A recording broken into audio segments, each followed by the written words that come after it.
A young woman named Hina is seen playing on the forest ground. She makes a pattern with leaves and stones and lies down in it to feel one with nature. She sees a wild rabbit and gives it a soft smile, as if she is looking at a friend. The camera pans over to the woods, and we see that she lives in an isolated village far away from the modern city life. Back at home, she puts on the radio, which is her only form of entertainment. She starts making the two beds as her blind sister-in-law, named Sakina, approaches. Sakina and Hina get settled in their mosquito net so they can sleep peacefully. The next morning, Hina is seen distributing sweet rice among the village children. She reveals that it is her missing husband's birthday, and her sister-in-law always cooks sweet rice for the village on this day. Hina returns home to find village women gathered at her house. While Sakina feeds them sweet rice, they whisper gossip about Hina's husband named Cyclical. Some think he is living a rich life in a different country. Others think he remarried in the new country. Sakina hears this gossip and grows apprehensive. At night, it begins to pour rain on their shabby house. Hina lights some candles while Sakina begins to reminisce about the past, when Cyclical was with them, and her parents were also alive. Hina also sits at the window and wants the good old times to come back. Suddenly, Hina spots a kitten alone in the rain. She brings it inside, while Sakina instantly starts to treat the kitten like a baby. The scenes now shift to the next day. Hina is seen wearing a contemporary outfit along with other village girls. All of them seem to be artistically sprawled out on a red background. We now understand that they are posing for a painting. The artist is an extremely wealthy woman named Zena, who lives in a mansion situated a small distance away from the village. Zena's enigmatic husband walks in, and the girls begin to cover themselves up. He tells her that he is leaving for a short trip. Zena grows bitter that he has interrupted her creative process, and that he has also startled her girls. We can sense that Zena and her husband have a growing tension between them. Once the man is gone, one of the village girls gives Zena a fertility medicine. She claims it is a local remedy to help Zena get pregnant and have her first child, even though she is 50 years old. Walking back to the village, the girls gossip about Zena. One girl claims that her eggs have rotten, and the rest laugh about it. Throughout all of this, Hina is quiet. On her way home, Hina stops by a small kiosk shop to buy batteries for a radio. On the TV, she sees a wildlife documentary showing a lion hunting its prey. Every day, Hina must go through an isolated path in the woods to reach back home. Today, she is startled by the unique sight of a beautiful white peacock. Hina is drawn to the beautiful creature, and she follows it deeper into the woods. Here, she discovers a hidden oasis with a fresh waterfall and a lake untouched by people. She sees the peacock feather in the water and wants to retrieve it. As she is trying to get the feather, she falls into the water. Alas, she is not a great swimmer and struggles to stay afloat. Just as she is about to pass out, a mysterious man jumps into the water and rescues her. However, Hina is awkward because her modesty scarf is still in the water. The mysterious stranger jumps back in the water and brings back her scarf. She doesn't even speak to the stranger because she is afraid of getting in trouble. She covers herself up and nervously walks back home. Sakina is seen praying when Hina gets home. Sakina asks her about the batteries for the radio. Hina lies and claims she forgot to buy them. We now understand that Hina wants an excuse to go to the shop the next day, just so she can find a mysterious man again. At night, they're preparing their mosquito net to sleep when Sakina begins to tell a beautiful story about a man falling in love with a star in the night sky. While Hina disregards her stories as just folklore, Sakina seems to possess an inner sense of wisdom and believes that the stories are real. The next day, Hina is back posing for the painting. While walking back home this time, she remembers the path to the lake and purposefully takes a detour. She walks a bit and finds a mysterious man under a luscious amalthus tree, which is a tree species native to Hina's village. She watches the man rescue a falling bird egg and put it back in the nest. He introduces himself and claims that his name is also amalthus, just like the tree. Hina is apprehensive and doesn't shake his hand. He claims to be a photographer and takes her picture. Meanwhile, Hina is too awestruck to utter even a single word. She simply walks away. Later, Sakina is at her front gate speaking to a man from her neighborhood. A woman, who happens to be the mother of Hina's close friend, approaches the gate. Sakina invites her inside, and both of them sit on a charpoy, while village children recite the Quran in Sakina's courtyard. The woman brings up Cyclical and how he has been missing for 8 years now. The woman suggests that Hina should remarry and leave the village while she's still young. This infuriates Sakina deeply. She launches into an angry tirade about religion, and how it would be a sin for Hina to get remarried, considering that she is still married to Cyclical, even though he is missing. Sakina's anger grows while Hina silently listens from inside her room. The Quran students are also stunned, as Sakina angrily tells the woman to leave. The next day, Hina is back at the lake. She runs into Amalthus again, and this time, he is carving something out of wood. He talks to Hina about the relationship between a lion and a deer. Even though the lion is the predator, its intentions are always clear. He tells Hina that humans are worse than a jungle predator, because their intentions are always hidden. Hina is taken aback by this revelation. It almost feels like Amalthus is foreshadowing what is about to happen in the future. During this meeting, Hina and Amalthus run around the woods, almost playing a seductive game of hide and seek. While Amalthus runs on top of rocks and jumps around, Hina matches his pace and lets him know that she is not as delicate as he thinks. At the end of this strange interaction, she finally reveals her name and runs away yet again. On her way back home, Hina gets shocked when she runs into a young girl dressed in all white. They don't speak to each other, and Hina simply heads home. The next day, Hina arrives late at Zenith's art studio, implying that she yet again met with Amalthas in the woods. All the girls are dressed to pose for the painting, but Zenith is nowhere to be seen. Hina leaves the studio and sheepishly walks into Zenith's personal quarters. There, she finds Zenith drunk in the bathtub while her husband is trying to get her up. Zenith is inconsolable and tells her husband to leave for his trip already. She tells Hina to stay and sit on the floor. She begins to draw Hina while complimenting her beauty. We now understand that Zenith has a creepy obsession with Hina, which is why Hina is always the main focus of her paintings. Zenith speaks in metaphors, but it is clear that she is also hinting at Hina to not wait for her missing husband and to get remarried while she is still young. While going home that evening, Hina finds a present waiting for her in a tree. It is a lion carved out of wood, along with a bouquet of dried Amalthas leaves. This is what Amalthas was carving earlier. She takes it home with her. At night, Hina is at her friend's wedding ceremony in the village while Sakina is home alone. While the bride is getting ready for the celebrations, she sneaks her groom-to-be inside her room and makes out with him. Hina is a shy girl, and she becomes anxious at the sight of her friend making out. Later, the wedding celebration is in full swing. All the women are singing and dancing while Zenith is also present at the wedding. She is yet again being creepy and filming Hina on her phone. Hina suddenly stops dancing and walks out of the house where she comes across the young girl again. She makes her way back to the woods at night, where she finds Amalthas sitting beside a bonfire. This is the first time the two of them actually have a conversation. She claims she doesn't know why she is drawn to Amalthas. He reassures her that he means no harm, and that her husband is a fool for having left her. She walks down to the bonfire, and the two start fighting with each other. After witnessing her friend making out earlier, Hina also kisses Amalthas for the first time.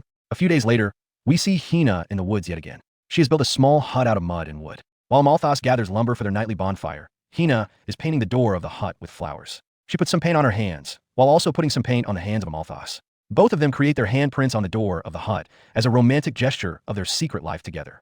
During this, Amalthas asks if the two of them should elope. This sparks hope in Hina's heart for a new marriage and a new life away from her desolate village. She returns home with dried paint on her hands. We see the young girl again, and we learn that the young girl is deaf and mute, which is why she hasn't revealed Hina's secret yet.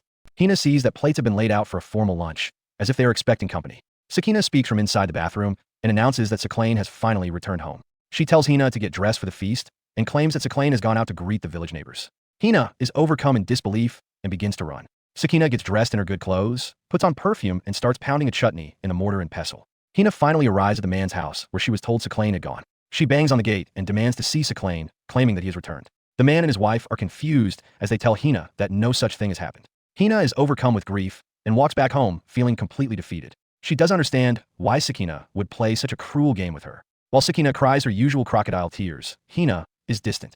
We now understand that Sakina is desperate to keep Hina with her because she doesn't want to be a blind spinster living all alone in the middle of nowhere. During all of this, Hina's kitten passes away and she buries it in the ground with some Amalthas flowers. At night, it begins to rain again. While Sakina again tries to reminisce about the past, Hina dismisses her and tells her that the good days are not coming back, ever.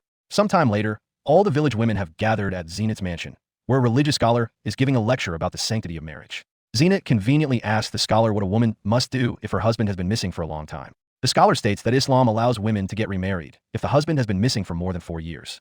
The only rule is that the woman must stay in one room and not socialize for 45 days to observe a period of mourning for her lost husband. After that, she is a free woman. While Hina is internally delighted to hear this, Sakina is not. On their way back in a small jittery bus, Sakina snaps at Hina and claims that everyone is obsessed with the idea of her new marriage. She thinks the society is evil for objectifying young Hina and reducing her future down to just her marriage. However, it is now clear that her motives are selfish. Hina visits Amalthas again and gives him a hug from behind. Hina is relieved that she can get married without it being a sin. She is overjoyed and begins to dance with Amalthas. Meanwhile, Zenith shows Hina's videos to her husband and claims that the young girl needs to be rescued. Something doesn't seem right about this. Hina and Amalthas frolic about in the woods when it begins to pour rain. They run and hide in Hina's secret hut. During these intimate moments with Amalthas, Hina realizes that she has truly fallen in love. Back at home, Hina has gone to sleep with the flower bouquet and sculpted lion in her arms. Sakina smells the flowers and gets deeply concerned. She somehow knows that Amalthas flowers are a bad omen. The next day, Hina is pleased to see that the wealthy Zenith has arrived at her humble abode. However, the purpose for her visit remains unclear. Zenith is not shy with her words. She drops the bombshell that she is leaving her husband and wants Hina to marry him so they can have children together. We now understand why Zenith had been eyeing Hina all this time. She wanted to use Hina to escape her own broken marriage. Sakina yet again launches into her rehearsed and phony religious tirade about Hina's remarriage being a sin, since Cyclical is still hopefully alive somewhere. Sakina tells her Quran students to leave and angrily tells Zenith to get out also. Throughout all of this, the naive Hina just silently stands there and awaits her fate. When everyone is gone, Sakina has a complete mental breakdown. She claims that she could smell adultery on Hina's body. She beats Hina and pushes her to the ground, throwing all sorts of accusations at her, even though Hina had nothing to do with Zena's husband. Sakina is deathly afraid of being alone, and she will do whatever it takes to guilt Hina into staying with her. Back at the art studio, Zenit and her husband finally have the conversation that they had been avoiding for a long time. Zenit claims that there was a time when she felt the heat of her husband's body from across the room, but now the flame is dead. Her husband claims that it happened because she is a bitter alcoholic riddled with self-doubt. Before fixing their marriage, she needs to fix herself. Angered by this, Zenit begins to cover all her artwork in black paint. The next morning, Hina wakes up with a black eye. Sakina again tries to be tough with her, but it doesn't work this time. Hina finally speaks up for herself. She claims that everyone's expectation of what she should do has completely suffocated her own hopes and dreams for a happy life. She announces that she won't live life like this anymore. She brings out a small trunk in which Sakina stores all of Saklane's belongings that he has left behind. Hina throws the trunk in the pond and claims that Cyclane is just a memory now, and he's not coming back anytime soon. In her disheveled appearance, Hina makes her way to the hut, where Amalthas gets concerned at her appearance. Hina falls to the ground and begins to cry that Amalthas is her last hope. He assures her that they will leave and start a better life. Hearing this, Hina feels a bit relieved. She says that she has to leave to get some final things in order, but she will be back with her belongings in the evening so they can elope together. While she walks back home, now feeling hopeful, Sakina hitches a ride on the neighbor's bike and arrives at Zenit's mansion. They have a discussion in her lavish garden, where Sakina agrees for Hina to marry Zenit's husband once Zenit divorces him. She thinks she is doing the right thing, but she doesn't know that Hina has completely different plans. Sakina and Hina both arrive home together. Hina apologizes to Sakina for their altercation. Sakina also apologizes and claims that Hina is like a daughter to her, and mothers sometimes get angry. While Hina watches in confusion, Sakina reveals that Hina is soon to marry Zenit's husband. She proceeds to open the small trunk of Cyclane's belongings for the first time since he disappeared. She claims that he had left to create a good future for their family. But tragedy struck, and he died on the boat journey to the new country. Sakina produces his death certificate from the trunk. As it turns out, Sakina has kept Hina bound to the village by telling a lie for 8 years. Cyclane is not missing after all. He has been dead all this time. Sakina takes a shovel and starts digging in the courtyard. She buries all his belongings and claims that this is now Cyclane's official funeral. She says a prayer and announces that Hina's 45-day mourning period has started. Hina begins to wail and sob in a combination of grief and anger. Past 8 years of her life were a complete lie. At the same time, Hina is now aware that Sakina is trying to correct her mistakes. Inside, Sakina bathes her, puts her in fresh clothes, and locks her in the room for 45 days. The innocent Hina is overcome by Sakina's sudden shift of character, and by the revelation that Cyclane has been dead all along. While she is processing this, she forgets that she made a commitment to Amalthas. Meanwhile, Zenit starts a new journey of self-reflection by starting a self-portrait for the very first time. Sakina passes Hina some food through the window, and Hina unenthusiastically eats it while sitting on her bed. On the other hand, Amalthas is waiting in the woods. In the evening, Zenit cooks dinner for her soon-to-be ex-husband. She claims to have roasted a rabbit that she caught herself, symbolizing that she preyed upon young Hina in order to free herself. However, Zenit's husband doesn't seem very enthused about the prospect of marrying Hina. Late at night, Hina remembers that Amalthas must be waiting for her. She starts to panic. She asks Sakina to let her out, but Sakina claims that she must not leave before her 45 days are over. Hina begins to get angry, while Sakina simply falls asleep outside in the mosquito net. Inside, she finds a bottle of kerosene and threatens to set everything on fire if she is not allowed to leave. However, Sakina is already sound asleep. To no avail, Hina goes through with her threat and actually sets fire to the entire room. Now, panicking, she begins to truly scream for help. Since Sakina is blind, she has a very strong sense of smell. She wakes up at the smell of the fire and finally lets Hina out of the room. Hina is passionately angry this time because she knows she is about to leave for good. She has no remorse for setting their entire house on fire. She also sets the mosquito net ablaze and leaves for her hut in the woods. Some men from the village hear the commotion and arrive to put out the fire. Some men also notice Hina leaving alone in the dark and begin to follow her. In her hut, she is relieved to see that Amalthas is still there. She tells him that they must leave now, or she will be forced to marry Zenit's husband. However, Amalthas is completely silent and emotionless. No matter what Hina does, he doesn't budge. Enraged, Hina finally bites his hand with full force. At the same time, the village men arrive and open the door. To their shock, Hina is in there all alone. She is sitting silent and still while Amalthas has vanished. The men are shocked to see this, and they begin to step back, now thinking that maybe Hina is schizophrenic. When they leave, the young mute girl arrives yet again. We now understand that the young girl is merely a representation of Hina's inner consciousness. On the inside, Hina feels as if she is a young girl who no one can hear or understand. On the hut's door, we only see Hina's handprints. Completely shattered and beaten, Hina miserably walks back to her burnt and destroyed house while Sakina sits on steps. Neither of the women know how to move on from this tragedy. Now understanding why Sakina didn't want her to go away, Hina places her head on Sakina's lap. She asks Sakina about one of her stories involving the Amalthas tree. As we see scenes of their now burnt house, Sakina begins to narrate her story. She claims there was a princess in their village who once wandered into the woods and fell into an isolated lake.